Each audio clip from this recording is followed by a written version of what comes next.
Owning an investment property in your own name or with a partner is most likely the simplest ownership structure. But does that make it the most suitable for you? Let's find out.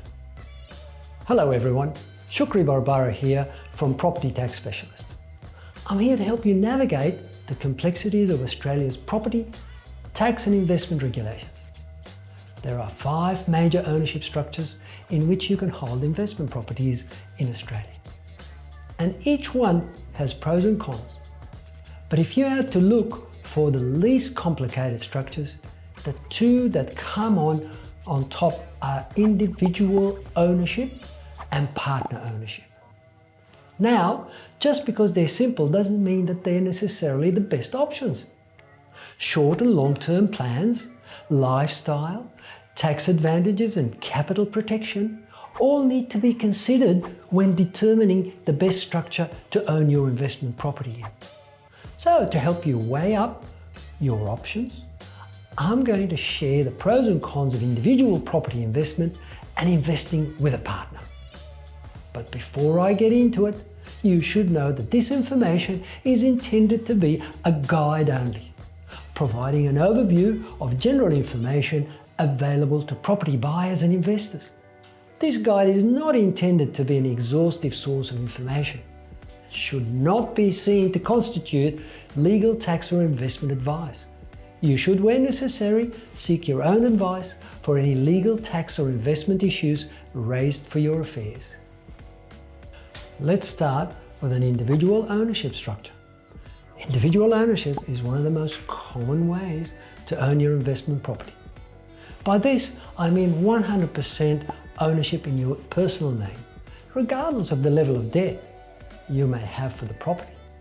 This is the easiest way of owning your investment, and if the property is negatively geared, will give you the most tax advantages. You'll also be allowed to claim various tax deductions such as interest on your home loan, depreciation, and other rental property expenses. Of course, if your property is positively geared, you'll likely pay more income tax. But that being said, you'll be earning passive income. You'll just have to decide which investment strategy works best for your portfolio. The downside of individual ownership is that you'll have limited asset protection because you're 100% liable. Your options are also quite limited in tax planning because you can't share or split any of your income or expenses with anyone else. So essentially, individual ownership is best suited to individual salary and wage earners who have minimal risk in their everyday lives and first-time investors who just want to keep things simple. Now let's move on to a partnership structure. With the property market prices rising, it's becoming more and more common for people to invest through a joint property ownership structure. Joint property ownership can be a fantastic way to save on taxes and boost your wealth when done correctly. But you need to know what you're doing, especially since there are 2 different types of partnerships agreements you can enter into. How you structure your joint property agreement can significantly impact your tax obligations and asset distribution. The first agreement is known as joint tenancy. When you own property as joint tenants, this means that you have equal ownership interest in the property. Typically, joint tenants are a married couple or couples in long-term relationships because a right of survivorship exists. The right of survivorship means that if one of the tenants dies, the property will automatically pass to the surviving tenant.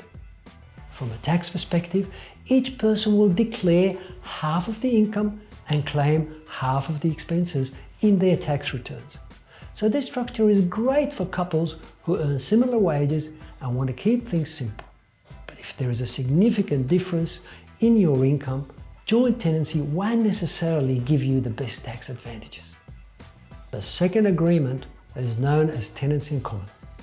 When you own a property As tenants in common, it means that you co-own a property in defined portions that you can dispose of as they wish.